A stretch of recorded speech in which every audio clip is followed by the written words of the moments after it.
You want to support Roland Martin Unfiltered? Be sure to join our Bring the Funk fan club. Every dollar that you give to us supports our daily digital show. There's only one daily digital show out here that keeps it black and keep it real as Roland Martin Unfiltered. Support the Roland Martin Unfiltered daily digital show by going to RolandMartinUnfiltered.com. Our goal is to get 20,000 of our fans contributing $50 each for the whole year. You can make this possible. RolandMartinUnfiltered.com. All right, folks, so here's the deal. We're going to talk right now about small businesses and the impacts they're having when it comes to the money, accessing the money from Congress. Joining us right now is Ron Busby. He is the CEO, U.S. Black Chambers, Inc. Ron, glad to have you back on Roland Martin Unfiltered. I'm hearing from a lot of small businesses, Ron, who's saying they're being screwed by this, and that banks are not, banks are giving favorable treatment to larger customers. Also, very few, some banks haven't even begun to process these applications. What are you hearing from your members? I'm hearing a little bit of both, and thank you for Roland for having us on. The U.S. Black Chamber has been at the forefront of this conversation for weeks now. So we were at the table, and we were making the issue then that we felt like black and small businesses were going to be hurt the most. If you look at all the legislation, the 700-plus pages throughout the legislation, you will never see the word black or African-American. Hispanic, Asian, gay or lesbian. All you will see is the words small. And we know that in our communities, the majority of our businesses are ultimately small, extremely small. The majority of our 2.6 million African-American-owned businesses are not mom and pop, but mom or pop, one employee. So for our businesses, it is going to be extremely difficult to access the dollars because of a couple of reasons. You already have had a relationship with a bank, so you got to go back there. We know that most black businesses have a checking account, a debit card, possibly a credit card, but typically we don't have access to credit, so we don't have a relationship with a lending officer or a loan officer or the SBA. Most of us are just operating on cash flow, and so when you're saying that now a black-owned business has to establish a relationship with a bank lender, with banks being closed, having to process that online, but the software is difficult to use, the applications are crashing on the system constantly. Yes, our businesses are feeling it more so than anyone else in the country. We heard from the president today talking to several of the largest banks around the country. They are making loans, but they will tell you that they, over the course of the weekend, have accessed over 500,000 applications, and they don't have the infrastructure to even process those loans. So this is going to be difficult now as well as in the future. We have been telling businesses to try to get their applications, their information, payroll, documentation together and get to the bank as soon as possible because this money will run out. Many of our minority and small community banks don't really have the funds to be able to participate. Many of our businesses don't have relationships with them. So all in all, we are going to see a lot of our businesses go out of business, but we will also see some new businesses come through this and get started because of this. When you talk about, so what do they do then? I mean, because bottom line is, I mean, look, Congress is. I've been texting various senators and members of the House, and then you saw today, Mitch McConnell came back and said they're going to have to do another bill to help small businesses. At $350 billion wasn't enough. Yeah, we knew that coming out of the gate that $350 billion was only going to be a drop in the bucket, and we also knew that you have every business in America trying to access those dollars. And small minority-owned businesses were going to be at the back of the line. So, yes, we've had conversations about another stimulus package coming out. Don't know the dollar amount yet, but we do feel like there is going to be some additional funding. We think that minority banks, financial institutions that are serving minority communities need to make sure that, I hate to use the word set aside, but they got to have access to these dollars so that they can make sure that they flow into our communities across the country. All right, Ron, hold tight 1 second. I'm going to go to a break. Sure thing. We come back from commercial break, folks. We're going to pay tribute. We're going to pay tribute to Earl Graves, of course, who is the founder of Black Enterprise. And so we'll do that. We'll go to a break in a moment, and we'll be back right here in Roland Martin Unfiltered. You want to support Roland Martin Unfiltered? Be sure to join our Bring the Funk fan club. Every dollar that you give to us supports our daily digital show. There's only one daily digital show out here that keeps it black and keep it real as Roland Martin Unfiltered. Support the Roland Martin Unfiltered daily digital show by going to RolandMartinUnfiltered.com. Our goal is to get 20,000 of our fans contributing $50 each for the whole year. You can make this possible. RolandMartinUnfiltered.com.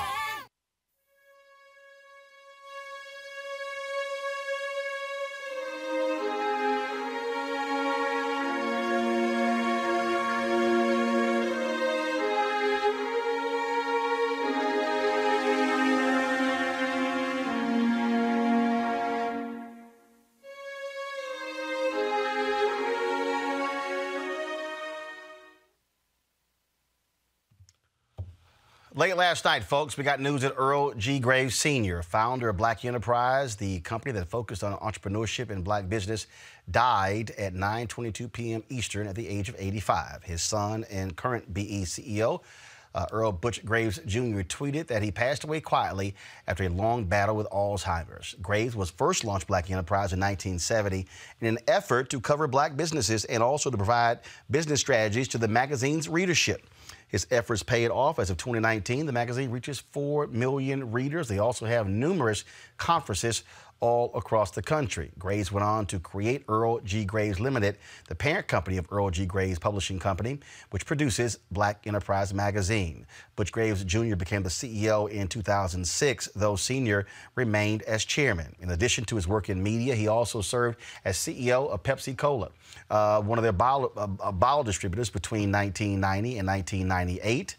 Accolades have been pouring in on social media, as you see from the tweets we're showing you right now, folks. Here's some of those tweets. Go ahead and pull them up, please. Of course, you see right here, Cornell William Brooks, former CEO of the NAACP. This is from the Congressional Black Caucus Institute. They're giving their condolences to Earl Graves. This is Reverend Al Sharpton. Also talk about the impact of Earl Graves. And then this is the tweet, of course, from his son, Butch Graves Jr., announcing his passing, his Maya Cummings, the widow of Congressman Elijah Cummings as well, who's running for his seat. And, of course, National Urban League paid tribute to Earl Graves as well. Folks, I'm going to go back to Ron Busby, please. Of course, I was talking to Ron. Ron, of course, is president of U.S. Black Chambers, Inc. Ron, just share with our folks watching how vital Earl Graves was to the development and the fostering of black entrepreneurship across this country. There's a saying for brothers, men that are in the 100 Black Men, that we can't be what we can't see, or we can be what we see. So many African Americans saw the future of black business through Black Enterprise. We were able to flip through the pages and see our future as well as our present. He was not only the editor, the business owner, but a visionary, and allowed that vision to transpire to black people across the globe. You have had young people in other countries all recognize what he has done for our community. And for that, we will always and forever be indebted. Personally, I was able to meet him so many different times. As a small business owner, I was in his top 100. That gave us the accolades that other companies around the country said, hey, if they're good enough to be recognized by Black Enterprise, they're good enough to do business with our firm. And I think so many of us don't get that acknowledgement from regular organizations. Black Enterprise was that entity that allowed us to showcase who we are, what we do, and more importantly, what we can do when we're given the opportunity. All of us here at U.S. Black Chamber, as well as our 145 chamber presidents around the country, truly will be missing him for lifetimes, and we look forward to continuing his success by his son as well as other business owners across the country. Again, when you talk about seeing it and profiling in those pages, and I'm going to pull up in a second. I mean, if you look at in terms of that growth, I mean, you're talking about exponential growth going from 1972 to where we are present day. Yeah, I remember in '72, and I was just a young guy back in Oakland, California, and my parents used to bring the magazine home and leave it on our mantle, leave it on the kitchen table, and my sister and I would read through and just see ideas of businesses that we never knew that we owned. And because of that, it just gave so many young people as well as business owners that drive to say, you know, hey, if there's somebody across the country doing it, that it's going to provide me that vision, that competitiveness, that I can do it as well. And for that, man, he just allowed all of us to grow, not only Black Enterprise growth, not just through his events, but it also allowed other magazines like Essence Magazine, like so many other local Black establishments to also be able to get their voices out there because they understood that Black people were consumers. And so they marketed to us where they had never really had a vision of marketing to Black people before, but it also allowed us to tell our stories of our own consumerism, our own consumer dollars, as well as our own business acumen. All right, then. Ron Busby, we certainly appreciate it. Thanks a lot. Thank you. Folks, I'm going to go to this chart right here. Go to my iPad, please, just so you understand. And so this is the chart here. These are the number of Black-owned businesses that when Black Enterprise started. You see this chart, 1972. There were 187,602 Black-owned businesses.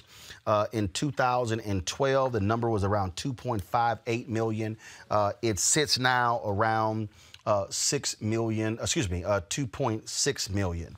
And so I am not attributing all of that growth to Earl Graves, but I can guarantee you, seeing the stories, seeing all of the different ways in order to grow a business in Black Enterprise, certainly I think you can do that right now. I want you to like, share, and subscribe to our YouTube channel, youtube.com/Roland S. Martin, and don't forget to turn on your notifications. The phone lines, Bob Brown. He was one of the folks who worked alongside. Okay, we have Alfred Edmonds. Sorry, I was going to go to Bob. Y'all told me Bob is on here. So Alfred Edmonds, of course, he's a longtime staff writer with Black Enterprise, editor there. Alfred, how you doing? I'm doing great, brother. How are you? Doing good. Certainly is a sad day for all the folks in the Black Enterprise family, losing the patriarch of the magazine. Yes, but as I've been sharing with so many people, former employees, former interns, entrepreneurs, executives, I mean, he touched so many lives. You know, you take that scripture, weeping lasts for a night, but joy comes in the morning. And while we are certainly hurt, we are also fully embracing the opportunity to celebrate all that he has contributed. And that celebration will go on for some time because it's almost hard to put into words or a single tribute all that he has done and the impact of his legacy. Explain to folks really how much of a towering figure he is. In a moment, we're going to hear from Lyndon Johnson Rice. I interviewed her earlier. And I said, frankly, if you were creating a Mount Rushmore for Black media, it would be John H. Johnson, it would be Earl Graves, and it would be, of course, the founders, Ed Lewis and others of Essence Magazine. Oh, no doubt, no doubt. You know, the best way I saw it put a few hours ago was Earl Graves taught us what Black excellence was before there was Black Twitter. I mean, he represented excellence in how he presented himself. He represented excellence in terms of what he believed in for Black people around the world and Black Americans in particular. And from a personal standpoint, and those of us who worked with him and for him, he believed in us as examples of Black excellence. So, you know, he really communicated right away that if you were working with him or for him, he expected great things from you, and you were willing to run through brick walls to deliver for him. And that was kind of a universal impact he had on everybody who knew him, worked for him, worked with him.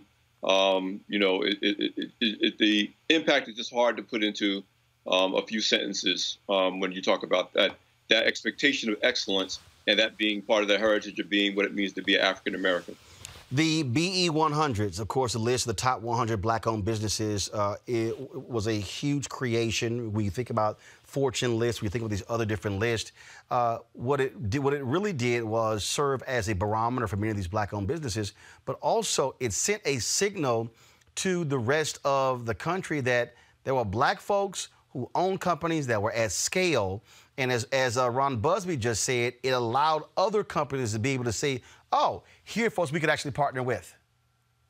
Well, it did several things. One, prior to the BE 100s list, nobody measured the rankings of the largest black-owned companies in any way. I mean, we all knew in our individual communities, the black-owned funeral home, the black-owned retail outlets, the barbershops, but no one really categorized in a real significant way the economic impact of these businesses. The second thing it did is made them aware of each other, which created a community and a network that's necessary for all businesses to grow. You don't grow without those kinds of relationships. So it brought together nationally an awareness that we do have a legacy of entrepreneurs. Eventually, it became a good housekeeping seal of approval as corporations were looking for credible businesses to establish relationships with through supplier diversity and other things. And making the BE 100s list kind of became almost a good housekeeping seal of approval, or at least was a starting point for major corporations to identify black-owned businesses and entrepreneurs that they could do business with. And all of that spurred what you talked about a little earlier, the exponential growth of black-owned businesses over the last 30 to 40 years, because all those things came together to put black business on the map. No longer could corporations say, oh, I'd love to do business with the African-American community, but I can't find qualified businesses to do it. The BE 100s list in particular took that away and created even more wealth in the black community as a result. Obviously, we know about him professionally. Just give folks a sense of what it was like personally for you. Well, first of all, I mean, his impact on us as young people, I got hired at Black Enterprise at age 26. My 27th birthday was a few days after I got hired. He was a big believer in getting the best and brightest young people he could find and putting us in positions of authority and responsibility, trusting in our talent, knowing we would make some mistakes, but getting out of our way and let us grow. And if you look at the roster of current and former Black Enterprise employees, interns, editors, salespeople, and how we've gone on to do great things in our own careers, that was because Mr. Graves, he didn't just talk about investing in young black people. He really believed in it. I took over the magazine at age, I wasn't even 35 yet. Cheryl Hilliard Tucker, who was made the leader of the magazine when she was in her late 20s. And I could name person after person, Derek Dingle and others, who we got the reins of authority in our early 20s. And that went to our interns who are going on to do great things. The second thing was great is that it was fun to work for. I mean, you took a certain amount of pride in realizing that we were among the best of the best. We walked around knowing we were among the best of the best, because you don't last long at Black Enterprise if you don't believe that and you don't deliver that. But also, he has a great sense of humor. He just so much fun. We laugh a lot and joke a lot at BE, and that's part of it because we had a CEO who believed in people, having fun and having a good time, even as we were doing serious work and working really hard to deliver excellence every day. So it was always a fun place to work, especially back in the day when I was young. But did you ever say, Mr. Graves, when you gonna cut them lamb chops? Not me. You ain't getting that from me, bro. I had the pleasure of editing his column, our award-winning column, and won a number of NABJ awards, as well as other awards, the publisher's page, that he had continued even up until only a few years ago when he stopped doing it.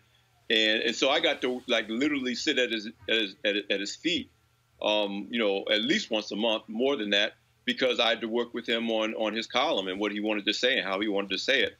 And just some of the most treasured moments of my life, to be able to learn from him, to see how he thought, and to really see his authentic passion for people, and not just the most important people, not just presidents and CEOs.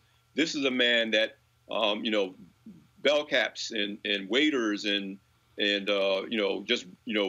FedEx delivery men got the same kind of attention from him and therefore loved him just as much, because he was authentic all the way up and down the line, whether you were supposedly famous and important or you were just a regular guy just trying to make a living. Last question for you. If I'm correct, Black Enterprise also was the first black magazine to put Obama on the cover, him calling for Obama to run for president? Yeah, I mean, that's another great example of, me and Butch Graves, the current CEO, the oldest son of Mr. G, and Derek Dingle, we often joke that Mr. Graves is probably say, "What are you guys doing?" But joking aside, he trusted us. And when we suggested to him that we had another cover planned for that first issue that he was on the cover, and Barack Obama was on, I think, 5 covers in total, ultimately. But the first cover when he was running, that was the second cover, actually, when he was running for president, we went out on the limb and said, we think we can win this thing. And that was before it was apparent to the rest of the nation that that was a possibility. Mr. Graves trusted our judgment, gave me and Butch and Derek his blessings, and we went forward and put him on the cover, and it turned out to be prescient. But that's just another example of how Mr. Graves really walked the walk of saying, I hire my people, I believe in my people, they're the best and the brightest you can get. And he bet on us, and he won a lot because he bet on us, and we believed in ourselves because he believed in us. All right, Alfred Edmonds, man, was always appreciated. Certainly our thoughts and prayers go out to all of the employees of Black Enterprise. He certainly was a towering figure, someone who was greatly respected, not only in the magazine business, but certainly within the space of black media. We appreciate it. Thanks a lot. Thank you, Roland. All right, folks. Joining us right now is Bob Brown. Bob was a close associate, confidant, board member of the Southern Christian Leadership Conference under Reverend Dr. Martin Luther King Jr. Then he went to go work for the Nixon administration as his top black aide. Bob, how you doing? I'm doing great. How you doing, Roland? Bob, it's always good talking with you. When I interviewed you a few weeks ago, I had not finished your book. Of course, your book is right here. You Can't Go Wrong Doing Right. How a Child of Poverty Rose to the White House and Helped Change the World by Robert J. Brown. And in this book, you talk about Earl Graves. And in this book, you talk about the creation of the Office of Minority Business Enterprise within the Department of Commerce under Richard Nixon.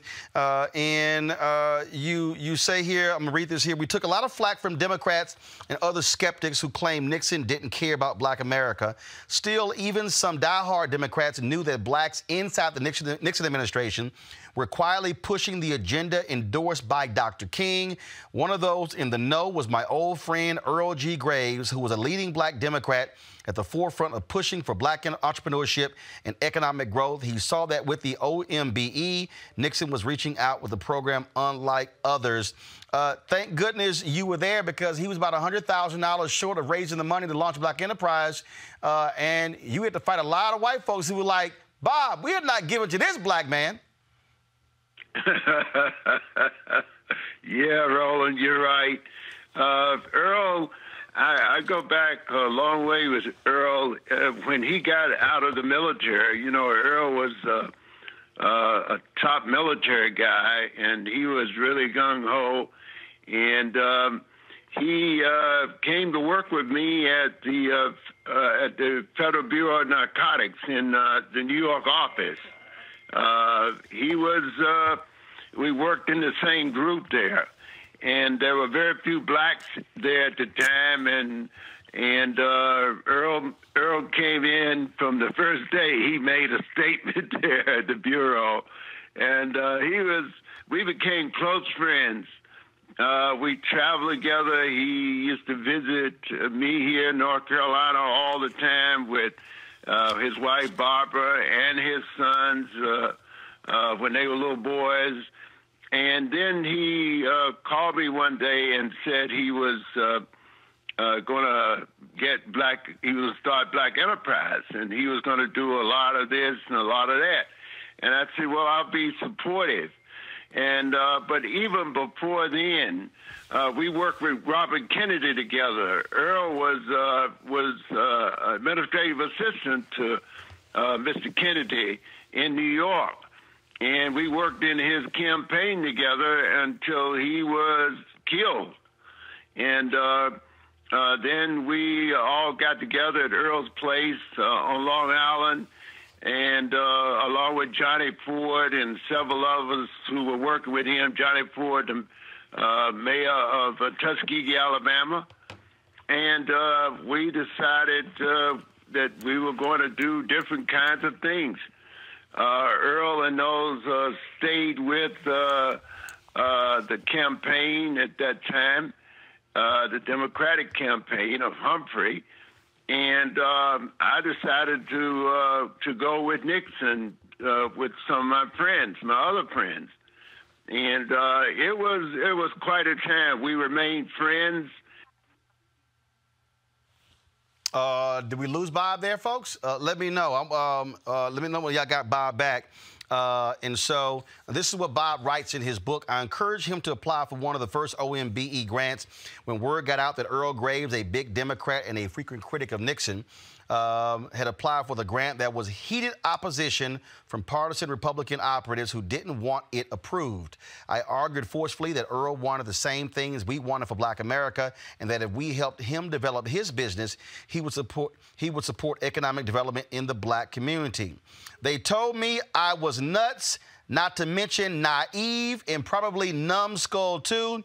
My final response was, process his damn application, Bob. That's exactly what I told them, and they processed it too. Yeah, and he got the money, and it helped to launch him forevermore. He was a great human being. He was my friend for many, many, many, many years. We worked together. We did a lot of things together in politics and business, and he was a magnificent human being, and I will always remember him fondly.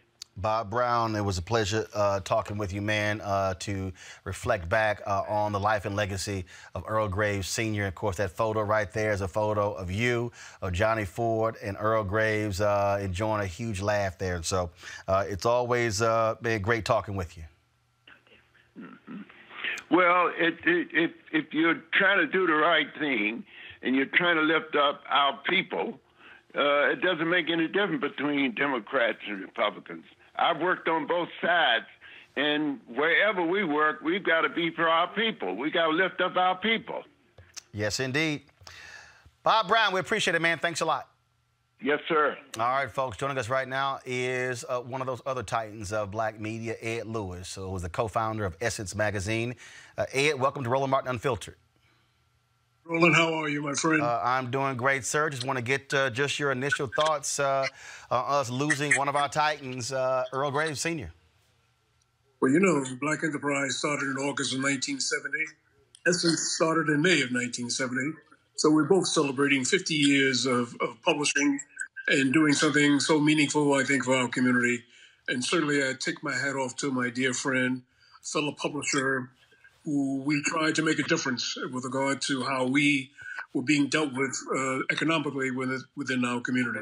Give folks, Ed, give people an understanding what life was like. What was it like for startup magazines, Black magazines, 1970, 2 years removed from the assassination of Reverend Dr. Martin Luther King Jr., the tumultuous 60s. Black media companies today are able to do deals with major advertisers. It was not easy for an Earl Graves Sr., for you at Essence, or for John H. Johnson's at Ebony. No, indeed. We were always fighting the fight to get accepted, particularly for the audience that we represented. Advertising was always an issue with regard to all our magazines, and we fought hard.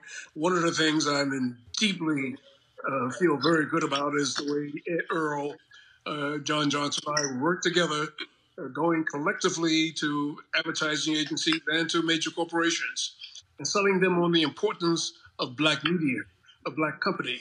It wasn't about us individually making efforts on our behalf. We wanted to make sure that Black media was heard, and we wanted to get our fair share. So we worked together. And that idea of working together was important because, although y'all were, quote, competitors, you were also operating in different spaces. And so I'm quite sure y'all all said, look, it make more sense for us to, we all can't be in the same place at the same time, but we bond together. And so how often do the three of y'all actually strategize and meet and talk about how can we all get a piece of this pie? We met very often. We flew either to Chicago or New York or wherever to meet corporate America, and we spoke on behalf of Black media because we knew that in the end, it's about uplifting our people, making opportunity for those of us working in business so that we all can enjoy this incredible American pie that we help build and create for this country.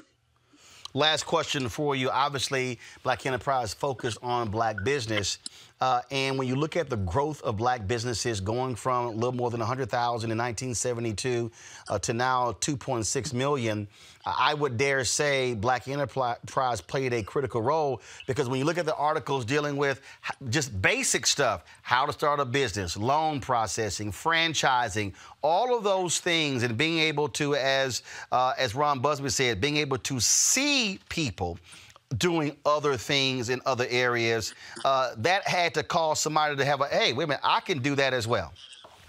No doubt about it. We owe a great deal of debt to Black Enterprise for showing us the way, writing articles, how to capitalize, how to start your own business, the importance of cash, and helping to be able to stay alive were all important with regard to what Black Enterprise has done for so many Black businesses and for the African-American community. Ed Lewis, co-founder of Essence Magazine. Ed, it's always a pleasure talking with you. Thank you so very much. My pleasure, my friend. Take care. All right, folks, before I came live on the show, I had the opportunity to record an interview real quick when I was at home with Linda Johnson Rice. She, of course, the daughter of Ebony Jet founder John H. Johnson. Here's our conversation about Earl Graves Sr. Linda, we've lost another titan, certainly one of our legends, and of course, in the Black media space, one of, frankly, the pillars. No question about that. First of all, Roland, thank you for having me on and asking me to talk about Earl Graves, an incredible icon, a giant of a man, a friend of my father, John Johnson, that's for sure, and someone that, for me, I've always looked up to and admired and respected. You know, the Johnsons and the Graves were always good friends. I mean, it goes back for decades. And so I think there's always been a great deal of respect and admiration for everything that Earl Graves and Black Enterprise and all of the offshoots of Black Enterprise that have developed over the years. We've always had a great respect, and I've always had a great respect for him and for his family. And I had the great fortune to speak to his son Butch this morning and express my heartfelt sympathies to he and to his family. And when we think about the role played, I mean, when you look at history and culture and entertainment, when you think about Ebony, when you think about Essence targeting Black women, when you think about Black Enterprise with Black business, I mean, really, Ebony, Jet, Essence, Black Enterprise represents the Mount Rushmore, if you will, of Black media. Yeah, that is absolutely true. That is absolutely true. And Black Enterprise really came along and filled that void where there wasn't really a voice for business, just strictly for business. I mean, you had white counterparts, you had Forbes magazine and Fortune magazine, but there was nothing really that was strictly for business for African Americans, and voila, here's Black Enterprise. And they've just done a tremendous job of chronicling so many things that have happened, both good and bad, the trials and tribulations, and the challenges that African Americans have faced with Black business. And that all is thanks to Earl Graves. I mean, he is the one who opened that door, who started to write about this and report about this and really help us to see ourselves as business people and to help us try to think about how to develop our own business, how to be entrepreneurs. And so that's what's so wonderful about Black Enterprise and about what Earl Graves really founded and started, and that his son Butch continues. He also was someone who I think that people, if you're in the black media space today, whether it's black owned or black targeted, you really have to, I believe, show appreciation to Earl Graves, to your father, because 1970, you're talking about 2 years after MLK is killed, corporate America, okay, we're looking at black, but they really went in and were the ones who were saying, no, we have an audience here you should be advertising to. So when you look at people who are able to go out, I mean, the platform that I have, be able to go out and get sponsors, I mean, really, Earl Graves and John H. Johnson really were the ones who broke through those doors to get those meetings, to get these companies to understand there was value in the black consumer and they needed to advertise. Oh, there's no question about that. And you would be surprised how many times John Johnson and Earl Graves worked together to really break the doors down for mainstream marketing, to really understand, in mainstream companies, to really understand the value of the African-American dollar. They weren't really rivals. They were really more friendly competitors and compatriots, and really did work together on a lot of things. I'll tell you one quick story. My father served on the board of Chrysler Corporation for several years, and when it came time for him to retire, the one and only person that he recommended take his place was Earl Graves, and it did happen. Absolutely. I'm sure it did. I'm sure it did. Yes. Absolutely. Because he knew that Earl would continue to be a champion for African Americans, and that Earl would speak on their behalf in order to get their just dollars that are deserved in the African American community. Last question for you. You talked about Earl being this big man. Physically, he was a big man. Yes. And I think for a lot of people, the lamb chops are also very intimidating to a lot of people. Seeing this former, I think he was a Green Beret. He was in Special Forces. Coming in, that voice and that presence. Yes, indeed. You would never forget him. Very imposing, but I also think very warm and very engaging. And yes, he did lead with the lamb chops, which I loved. That was so distinctly him. And so these are the ways that you remember somebody. These are their characteristics. These are the things that are indelibly etched in your mind about him. The wonderful, wonderful man. All right. Lyndon Johnson Rice, we certainly appreciate it. Thanks a lot. All right, folks. One of those young upstarts who looked at what Earl Graves did and wanted to follow in his footsteps is Keith Clinkscales. Keith, of course, was founded Vanguard Media, had owned Savoy Magazine, as well as Honey, Heart and Soul. Keith, I don't think people really, people who, they might have read Black Enterprise, but an Earl Graves Sr. really meant something to those of us who committed ourselves to work in black media because of all the barriers that they knocked down. I mean, Earl, he represented so much. He was basically the person that helped to establish what black media should be about. He helped us get black executives. He helped us get black business. And more importantly, he taught us the importance of politics. You cannot make things work unless you put all these things together, and he created quite an amount of influence. And when you talk about that influence, as somebody who stepped out there, worked at Vibe magazine, then launched his own company, share just some of those conversations, advice you may have gotten. I mean, even though he was, look, you're a Kappa, I'm an Alpha, and he was in that other little fraternity, Omega Psi Phi. And with, as a matter of fact, and I got some photos. I can't find, they were not digital then, but I remember we were at some event, and there's a photo of him, this huge laugh from him, because we were joking about, of course, him being Omega and me being an Alpha.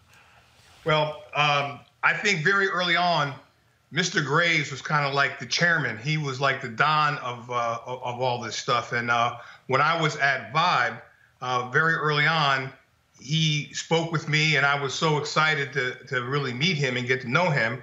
And then his son, Butch, sat me down and kind of talked to me about the way things are in black media, and I felt that that was important. And from that whole time, I've been able to kind of be a part of the Black Enterprise family, and most of that was led by Mr. Graves, making sure that I not only had opportunities to talk to Butch and what else was going on, but when other opportunities came forward, I was considered, and that was something that was important. When first of all, I've heard you say this now 3 times. You said Mr. Graves, and then of course you had John H. Johnson called Mr. Johnson. Yeah. There's a level of respect that's been afforded to both of them because of their pioneering status in this space. Well, yeah, not just because of their pioneering status. I mean, what they did, Roland. I mean, you know how hard advertising is. You know how hard it is to run one of these businesses, and you go back to 1970, as you so eloquently put, 2 years after King. A lot of things, the black advertising that we've had today exists because of Mr. Johnson and Mr. Graves. They were courageous. They would go sit in people's offices. They would explain the importance of this marketplace. So if we didn't have that, you wouldn't have anything today. I was fortunate to run Vibe, but by the time that happened, you're talking about almost 20-something years of Essence, of Black Enterprise, of 30 years of Ebony, and that helped to at least shape a marketplace. The thing that we have today where people understand the power of the black marketplace, it comes very early on from people like Mr. Graves, making sure not only to talk about just the market, but making sure people got the opportunity for jobs, for positions. That's how that happened. And when you talk about creating folks in other different spaces, look, it was also validation of your business. If you were able to be in Black Enterprise, for those who are black journalists, the opportunities, whether to write for a BE, to write for an Ebony or Jet, to write for an Essence as well. And that's the thing I think people don't realize. Those magazines served as a springboard for so many other different spaces, and not just in terms of whether you're at a business or you're a journalist. I mean, look at the people who worked at PR firms, the people who worked in other ancillary businesses, this whole ecosystem that these magazines created. Yeah, and Roland, the other thing is just how black people expanded to other media, into radio and into television, and having influence in different places where the major advertisers were not as afraid of them because they started to see the business in working with people of color. When you think about what has happened, especially if you had Ed Lewis on earlier, you look at how powerful Essence has made the black women's marketplace. A lot of that came from what Black Enterprise did in terms of speaking about markets, speaking about the opportunities for people, showing black CEOs, showing people like Ken Chenault. Where does Ken Chenault come from? Ray McGuire. You see some of these executives come along. Miss Hughes. When you see all these people, they come through those pages. They come through that opportunity. This is it's a sad day, but at the same time, it's the foundation of what we have. And that's something that his family and Mr. Graves' legacy can be extremely proud of. All right, Keith Cleanskills, we surely appreciate it, man. Thanks a lot. Thank you, Roland. All right, folks, right now I want to play a video, actually, the Black Enterprise folks put together on their YouTube channel, saluting the founder of Black Enterprise, Earl Graves Sr. Here we go.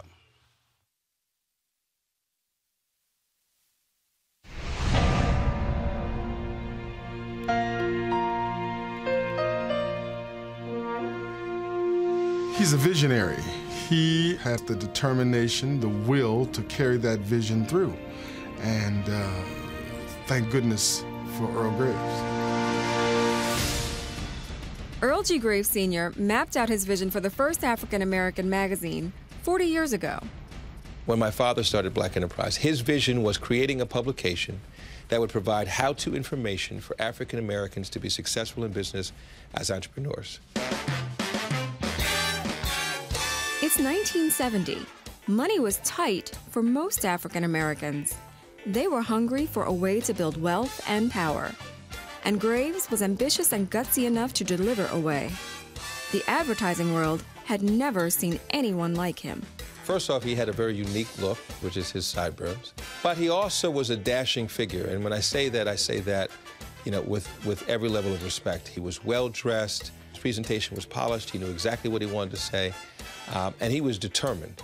Married with 3 young sons, the 35-year-old former assistant to Senator Robert F. Kennedy and former Green Beret never took no for an answer, making the publication profitable by its 9th issue.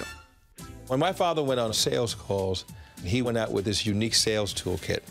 And so we'd open up his kit, and he'd get to his first card, and then he would take people through what is Black Enterprise about. I remember my father telling me a story in regards to how difficult it was for him to secure advertising. He went to go see a top advertising agency. One of the gentlemen looked at him and said, "Black people only drive used cars and drink half pints of liquor. Why would we want to advertise in Black Enterprise?" And he said it infuriated him, but he was cool about it. And he ultimately won the gentleman over and won the account over a period of time. The fact that he's so authentic, I think that's why businesses listen to him. I think that's why the broader Black community listens to him, because everybody really respects what he says because they know he's really genuine about what he's saying. His vision has become a multi-million-dollar media empire that now encompasses Black Enterprise magazine, 2 award-winning television shows, a state-of-the-art website, iPad and mobile phone apps, world-class business conferences, and more. With a welcoming handshake, Graves has greeted policymakers from every arena, earning their respect as a trusted resource. Today, Black Enterprise is under the leadership of his son, CEO Earl Butch Graves, Jr. The most important lessons I learned from my father was that he never put his family second. Because in his mind, success without sharing it with his family would not be success at all. Married 50 years to wife Barbara, with 3 sons and 8 grandchildren, Earl G. Graves Sr. still made time to hold seats on the boards of major corporations. I think Earl Graves shares a common characteristic of our founder, Don Kendall. And Don Kendall believes that everyone in the company should be a salesperson, regardless of whether you're in finance or HR or marketing or whatever. And Earl Graves was a salesperson for PepsiCo every day. I think the reason we got our products into American Airlines was because of Earl Graves. He's a long-standing civil rights activist.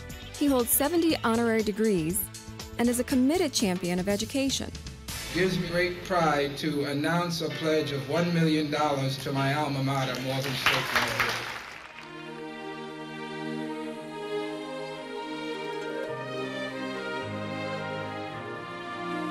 His mission is to ensure that all Americans, including those of color, share in the American dream of equality and prosperity.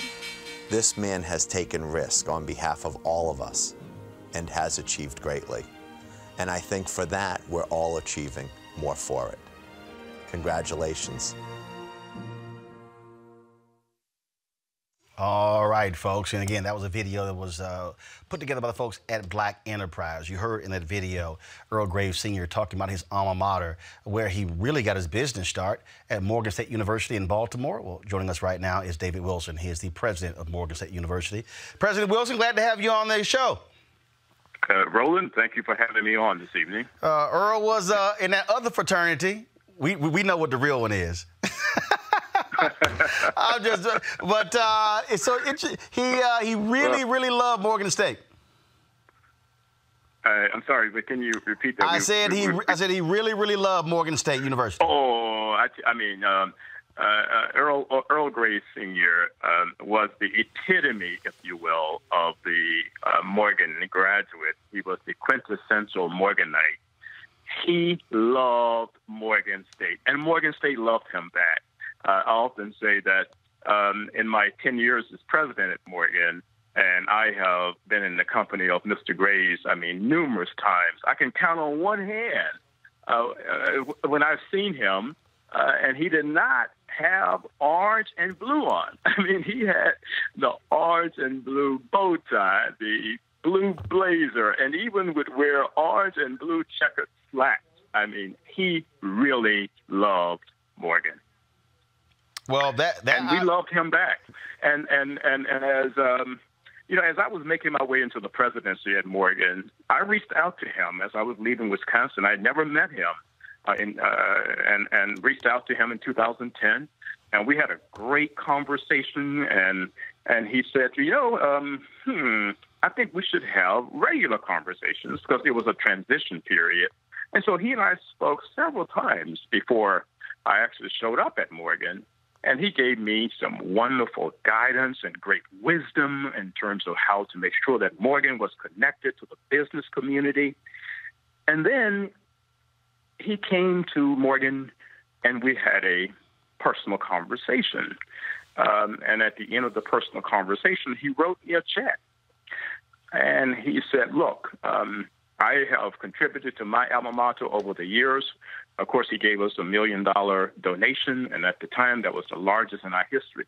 But he said, take this check, Mr. President, and use it to go to business functions in and around Baltimore and Maryland and the region when I know as a state institution, you cannot use state money to do that. And I was so moved by the fact that he understood as a university president, it was important for me to really have the ear of the business community. And so I certainly took advantage of that and began to go to functions, the Greater Baltimore Committee here in Baltimore, and to increase the Morgan presence. But I just really, really think very, very highly of Earl G. Graves Sr. Well, he certainly did indeed love the university. It was interesting reading the backstory of how he really took advantage of homecoming at Morgan State by cutting deals with local florists and reselling those flowers on campus. And so he was focused on making money real early. Yeah, real early. As a matter of fact, a few years ago, as we were about to open a $90 million building there at Morgan to house the Earl G. Graves School of Business and Management, Butch and the family invited me up to kind of go through many of the things that he had accumulated over the years. And so to see which of those things, of course, we wanted to bring and put on display in the building. So first of all, I was just overwhelmed with all of the honorary doctorates that he had received. But what shared with me was the original kit that he used as he was getting Black Enterprise magazine off the ground. And he would literally go door to door. He still had his briefcase and how he would go selling ads. And it was just incredible to see that he had this acumen for entrepreneurship early on. And he often told me that when he came to Morgan from Brooklyn, that he didn't really come to get the skills at Morgan to go and, quote unquote, work for somebody else, that he wanted to start his own business and to be his own boss. And immediately he started a grass cutting business and would tell me, yeah, I saved my little nickels and saved my little dimes and paid my way through Morgan in the process. So he was really destined for greatness and destined for success.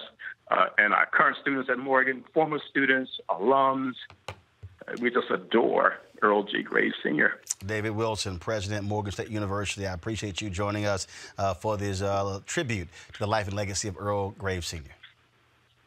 Thank you for having me. I appreciate it, folks. In 2006, National Association of Black Journalists honored Earl Graves with their Lifetime Achievement Award. Here is that ceremony. Year history. The mission of Black Enterprise has always been to promote financial empowerment, encourage the establishment of minority-owned businesses, and highlight their accomplishments. No doubt, since its founding in 1970, that mission has been and continues to be accomplished. The face and visionary behind that brand is none other than Earl G. Graves Sr.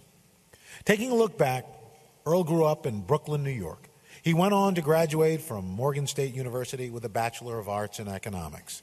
He then enlisted in the U.S. Army. After completing his enlistment as a captain in the Green Berets, he would serve as an administrative assistant to Senator Robert F. Kennedy. And here, during the turbulent yet progressive time also known as the Civil Rights era, Earl's vision and passion began to take shape. He started developing his nationwide reputation in business by forming a management consulting firm to advise corporations and major multinational companies on urban affairs and economic development. And 2 years later, alongside the work of raising 3 little boys with his wife Barbara, Earl founded Black Enterprise. Detailing the impact of Black Enterprise on the financial industry would be trying to explain the Bible's significance on religion. The magazine has a readership of nearly 4 million nationwide and a paid circulation of 500,000. By the end of this year, the magazine projects revenues will exceed $60 million. And that's before you even factor in its successful brand extensions from online features to golf tournaments to networking ski events.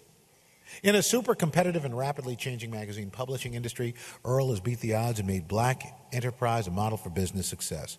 Now, earlier this year, Earl passed the torch of Chief Executive Officer and President to his son, Earl Butch Graves, Jr., marking a milestone for the family-owned media company. But Earl Sr. remains as chairman and publisher. Now, it's certainly not a first night Earl has received a nod. He's gotten honorary degrees from over 60 colleges and universities.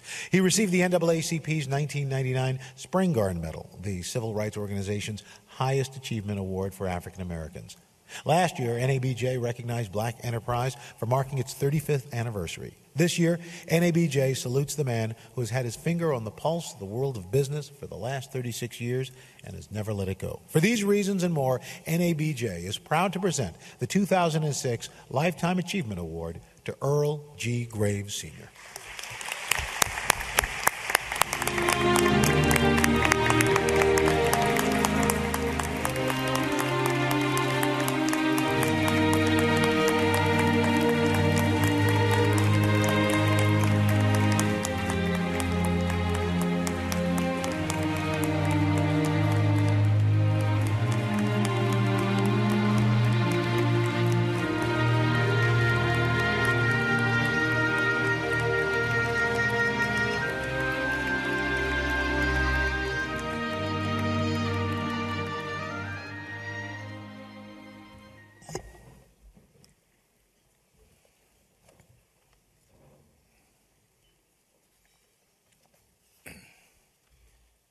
Good evening. I first want to thank Brian Gumbel. I don't mean Brian Gumbel for that introduction.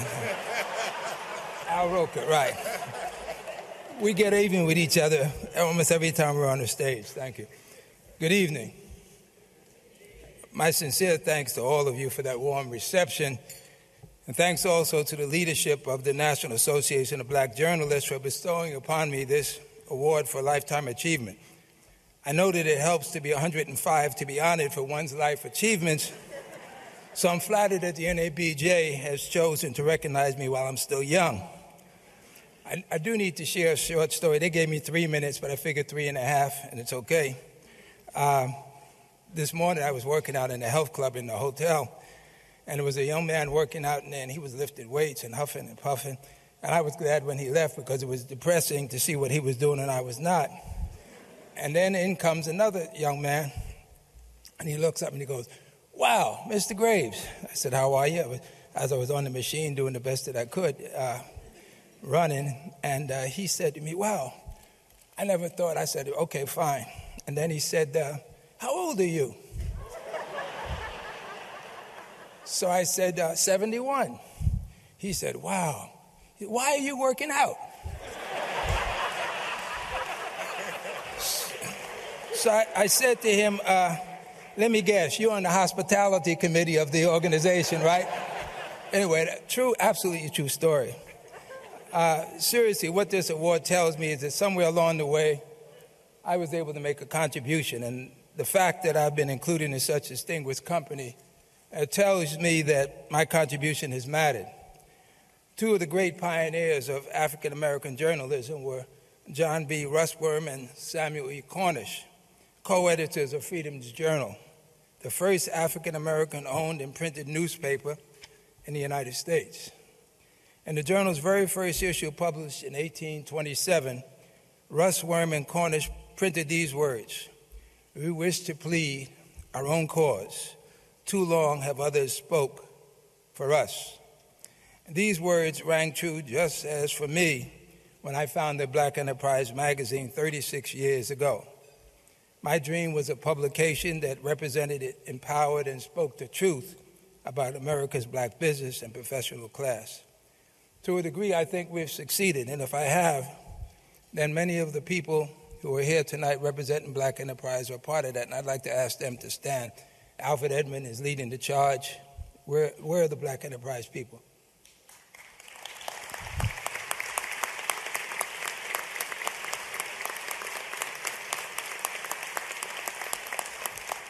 I told you guys to get your registration in early. You'd be up closer. That's what happens, right? Okay. To a degree, I think I've succeeded because of the young people represented here, just as a whole generation of African-American publishers, reporters, and editorialists succeeded in bringing a measure of true dignity to the African-American story.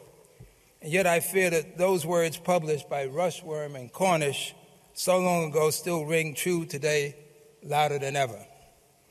The nightmare of Katrina and its aftermath, the ongoing tragedy of the war in Iraq, the scourge of AIDS and the silent response within our community, the collapse of public education, the crisis of the African-American male. These and other issues are destroying the hopes and aspirations of a whole generation of our people. And with rare exception, I don't see the mainstream media asking why to the extent they should. I don't see elected officials being pressed hard for accountability. And I don't see enough stories that illuminate our experience in ways that are truthful, that inspire social change. That's why the efforts of the esteemed members of this association cannot go unrecognized. You shine the spotlight on the issues that we as a people are facing, both in the black media and the mainstream. Clearly, the moral imperative that drove our first African-American journalists is just as strong today as it was for today's generation. That didn't quite come out the way it was supposed to, but it's all right.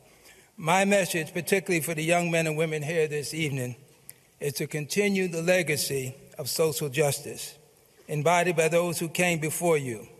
Use your voice, your talent, and your influence to plead our cause. Because if you don't, the question is, who will? Thanks again for this award. I pledge to continue to strive to be the very best. That was Earl Graves Sr. Getting the NABJ Lifetime Achievement Award in 2006. I want you to like, share, and subscribe to our YouTube channel, youtube.com/Roland S. Martin. And don't forget to turn on your notifications.